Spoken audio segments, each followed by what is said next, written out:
Hi, everybody, and welcome to another episode of the Friel Thing podcast with me, the legend that is Greg Friel. Why am I introducing myself like that? I have no idea. Anyway, I'm here with Cheryl Smith. Cheryl, it is lovely to see you. Finally, we've got technology working. Why is technology just against me? It's like it hates me, annoys me. Anyway, so Cheryl, for the folks at home, can you say a quick 30 seconds of who you are and why am I speaking to you? Why? Okay, yeah, of course I can. So I'm Cheryl. I live in Dundee and I work as a charge nurse in a respiratory unit. So I've had a pretty busy year, as you can probably imagine. Really? And Why? why? Well, there was a little pandemic. I don't know if you heard about it or not, Right, but yeah. it was just a minor Mm-hmm. blip in healthcare. Um, but yeah, so I've been quite busy, but in that time, I also created a big walking challenge, and I'm about to go and walk 550 miles this Just May. to outdo the Proclaimers. Yes, yeah, no, just thought I'd add 50 miles to them.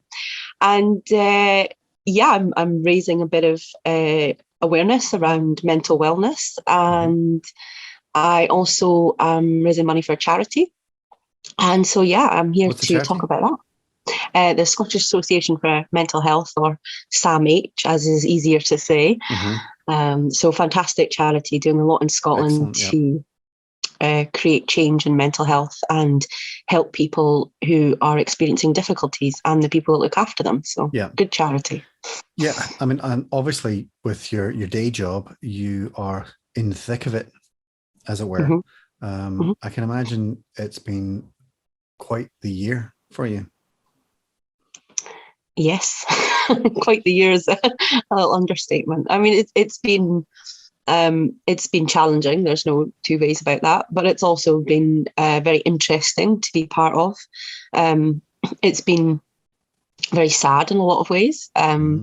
But we've also learnt a lot in the health service and just as individuals. And as a society, I think I would pop that out and say that I think every single one of us has changed this year. Mm-hmm. It's some things I think have been incredibly good, some things not so good.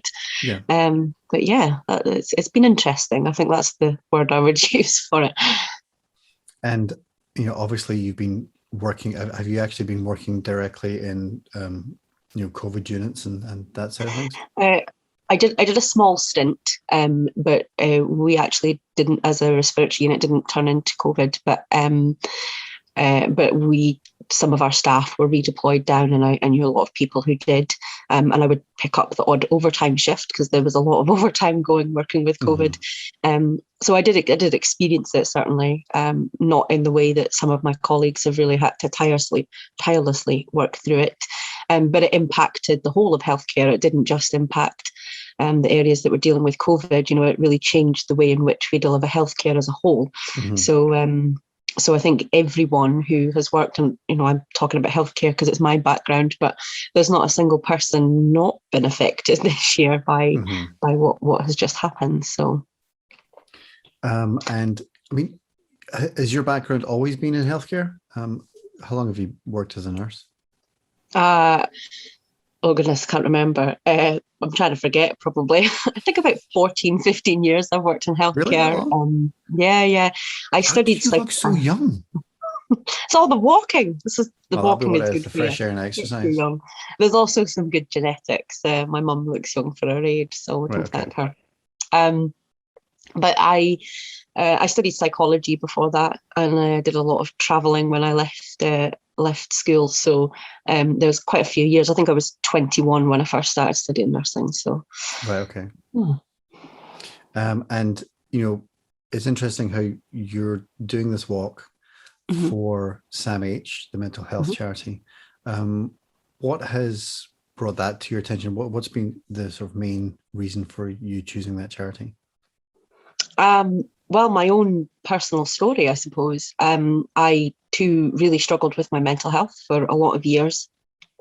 And my journey through that, I thought would be good to help show people how they too could help themselves through their own issues, because I think it's safe to say that I mean, before it was 1 in 3, and I would dare say it's probably 3 in 3 at the moment, have experienced or at least know somebody who's experienced mental health problems. So do you want me to go into that in a bit more detail of what that was? Happy to. Yeah, totally, sure. Yeah, so my my story is widely known. So so actually this summer before I started nursing, I was sexually assaulted whilst I was working over in Greece.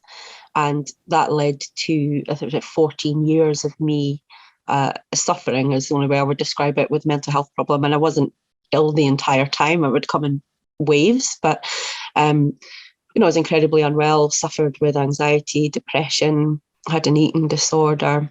I was diagnosed with post-traumatic stress disorder, had a couple of stints in a psychiatric hospital as well, and really went through the chain of things that would help me with my wellness and the mental health service that the NHS provides. So I went through a lot of different treatments, a lot of cognitive behavioural therapies, medications, etc., and was looked after incredibly well. I had a fantastic support team, and I've always maintained that I probably wouldn't be as well and resilient as I am without that support, which is again where I think this charity really helps people that perhaps don't have that fantastic support system in place.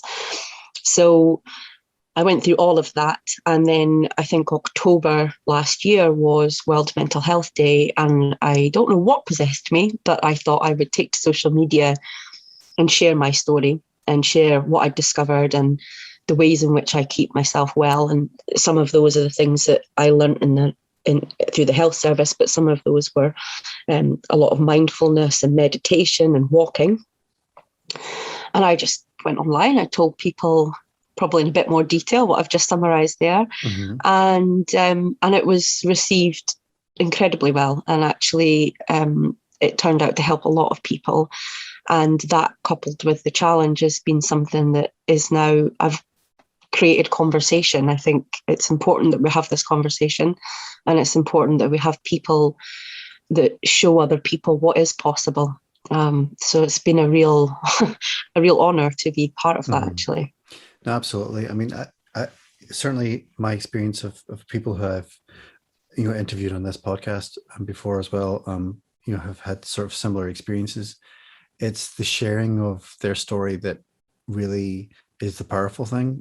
It's being able to share it for the purposes of, I suppose there's the cathartic thing of sharing it and getting out, but also from the point of view of when it comes to sexual assault and things like that, then it's the fact that people see themselves, it's like, that happened to me as well. And it's almost giving them permission to then speak about it and speak up about it. Mm-hmm. Yeah, definitely. And it inspires people, particularly if they're right in the middle of a difficult time, to see somebody that's come through it and realise that could be them too.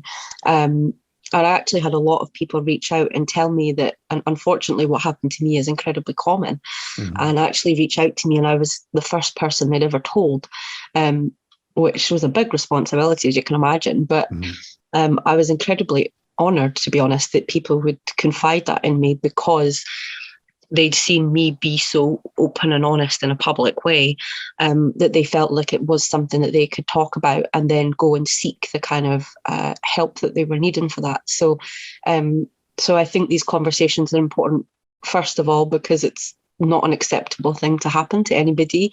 And so there needs to be a conversation around that, but also to see that there is a way through it. It doesn't need to be as catastrophic as it can often feel. Was this, a conscious decision, that you wanted to share your story, or did you just kind of wake up one day and kind of, and think, what, I actually want to talk about this today? Probably something in the middle. I didn't set about to ever do that.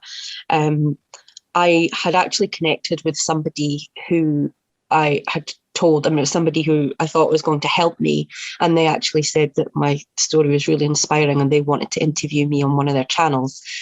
And I'd never thought of myself as somebody who was inspiring. I knew what I was doing with this walk was a big thing, but I didn't view myself in that way. I just viewed myself as a normal person doing something a little bit crazy to keep myself well, and I could raise a bit of money. but this person obviously saw in me something else and had interviewed me. So it wasn't the first time I'd kind of spoken about it, but literally it was on the day, it was World Mental Health Day, and my news feed was full of people who were talking about mental health and sharing posts. And I just literally took my phone, recorded a video and put it out there. And I remember thinking, oh, it's done now. But the response from it was just phenomenal. And, you know, I couldn't believe it, to be honest. It's so back then, had you already decided back then that you were going to do this walk? Yeah, so I'd already decided I was doing the walk, but I didn't really see the walk as a big deal. I mean, I knew the walk it's a big deal for me. 550 miles for me is a long walk. You know, it's no easy feat. I'm not an athlete. I really am a regular person. BMI is higher than it should be. Still get out of breath going uphill, cry coming downhill. Oh, wow. I know. I'm just a regular. Like, I'm really not. Like, everybody overtakes me. So I didn't really see it as, I think because I didn't think of myself as an athlete, I didn't think it was such a big deal. I thought that I would get a bit of sponsorship and support from people that knew me. And I think that video was the catalyst for me realizing that actually there's something really quite powerful in what I was doing. And probably because I'm just an ordinary person. So yeah, there was no kind of intention behind it. I wasn't trying to raise the profile of the walk. It all just happened to work out that way. And, you know, and now it's only a few weeks away. Yes. Are you panicking, thinking, okay, how's my training going here? Yeah. I'm incredibly nervous, but I think I'd probably need to go back to the psychiatric hospital if I wasn't nervous. You know, I think it's a very natural emotion. It's a huge undertaking. Yeah. I'm on the wind down with my training now, which feels very difficult for me because I feel like I've not done enough. I feel like I could have done more. But I think anybody that takes on anything in life, anything big, even if that's just getting married, I think everybody hits the couple of weeks before thinking, what have I forgotten? What have I not done? So there is a massive amount of apprehension, but there's also a big amount of excitement. And I guess I'm knowing that I've done all I can up to this point. It's now just going to be a case of on the day or days and days and days and days. Yeah. So how long is it going to take? So I'm walking it in 26 days. So it's roughly about 25 miles a day, give or take. There's some shorter days and there's some longer days. Just thinking about that. Me too. Yeah. It was your idea. That's all. Yeah, I know. Something. I know. Well, I've had those moments where I've gone, whose idea was this? And then the only thing I could do is look in the mirror and blame myself. So tell us about what form this is going to take. How is it you're going to go about this? And what's that first day going to look like? Okay. So the first day is probably just going to be me crying and crawling, if I'm honest. I can understand that. Yep. So I start and finish in the same point. I mean, just for a safety perspective, I'm not advertising where that is, just because I've got a lot following me. And, you know, it's not that I think anybody would do me any harm, but just to be safe. I totally understand that, yeah. Yeah, start and finish in the same place. And each day I will hike the distance. And as I said, there are varying distances between 18 miles and I think 28 and a half miles is my longest day. Which is the last day, incidentally. I've saved the best till last. And I will wild camp most of it. I have hotel stops in between just because I'll need to sleep properly and properly refuel and charge watches and phones and things. Sure. So it'll be a case of doing the walk, then pitching a tent, and then heading off again. My aim will be walking from 6 a.m. every day and hopefully pitching before 5 at night. And then are you kind of like an outdoorsy kind of person anyway? Are you somebody that does a lot of hill walking and that kind of thing? Or is this just this new thing? I'm laughing because it's funny. So I have had moments of being an outdoorsy person, but on the whole, I'm an indoorsy person. If that's a word. So, you know, I'm as happy as the next person, like lying in bed all day reading a good book. Netflix. Yeah, well, actually, I don't own TV anymore, but mostly because I've been so busy. But yeah, I will. Yeah, I do like to vegetate as much as the next person. So I actually was dragged up hills when I was younger, about 8 years old. Well, not eight, from a young age, actually. My grandfather was an outdoorsy person. This is somebody who would rather have been sat on the side of a hill than in a house. Mm-hmm. And he would drag us out every summer. We would go and stay with him. We would do a lot of walking. And then I kind of became somebody who would exercise in a gym and kind of, followed the crowd. I got very good at things like body pump, that kind of stuff. And that was how I kept myself fit. And then I actually, when I had my first mental breakdown, because I suppose that's one word for it, I actually had a friend who went to university with me who took me up my first Monroe. And I hated every minute of it, if I'm honest. But somewhere up there, I found some kind of peace in my brain that I hadn't felt for the 3 years that I've been struggling with my mental health, and I didn't understand what was happening to me, I guess, in my brain. I'd always been mentally well up to that point. And I found some kind of peace up there, and it, to do with the nature, to do with hiking, just to do with being completely mindful and completely present. And then when I got down, it was this sense of achievement that I'd done something that at times felt completely impossible to me. Yeah. So I became an outdoorsy person for a period of time, and then I would revert back and I go through periods of being outdoors a lot. But I'd never done any. You were using it as, whenever you were going through, maybe a difficult time mentally, that you were like, I'm going to go for a walk. I'm going to do that. Sometimes I would have friends who would drag me for what we would call mental health walks, because there's a great link between exercise and nature, and good mental wellness.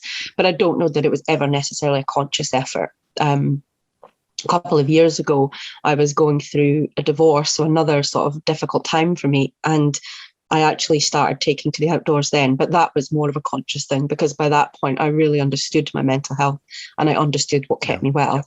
So yes, eventually I did start using it very consciously, but up to that point it was just it just happened that I knew people that like the outdoors who would drag me out, and happened to find that actually that was really helpful for me. Yeah. So May 14th. Yes. This epic journey begins. It does. How are you feeling about it right now?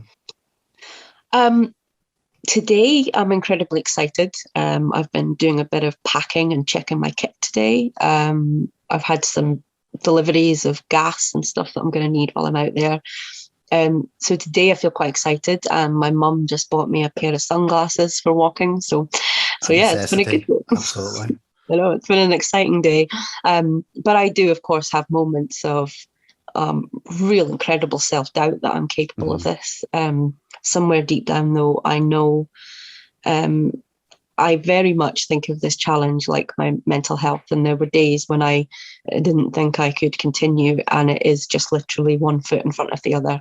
And it's this walk's a brilliant analogy for the journey I've gone on with my mental health. No, absolutely. And I think it's that thing that, you hear that when people say that, you've been through everything you've been through and you've survived every day so far, and that's, that's all you got to think about. It's like just, one day at a time, being able to do that. So very, very quickly, let's do an ad for the charity, and how people can actually donate and support what it is that you're doing. Yeah, so I have a Just Giving page. You'll post the link. Would yes, be okay. I will. But this is the video ad bit, Cheryl. Come on. The video ad. Right. So what? 3, 2, 1, go. So there's a Just Giving page in which you can donate to the charity, and definitely do that because they are doing tremendous work. And I also, you can follow my whole journey. I have a Facebook page, Cheryl Walks the Highland Trail. as well, where you can actually follow. And I have a fantastic support team that I've brought on board, made up of my close family and friends, who are actually going to be blogging my journey. And I'll pop in there when I can, but obviously I can't commit to having a phone signal a lot of the time. And so they can follow just what we're doing and how much we're raising for the charity at the same time. Fantastic, Cheryl. And I will make sure I share. We're actually going to take that wee clip and we'll put that wee clip out separately, just so that people can actually donate. Amazing, inspiring stuff. I'll be rooting for you all the way from my armchair. But but I will be applauding. Every step of the way. Cheryl, thank you so much for joining me today, and all the best with your challenge. I'm sure you're going to do amazingly well, and fantastic. Just amazing that you're doing it. Thank you so much. Thanks for having me. You're very welcome. Take care, and I'll talk to you soon.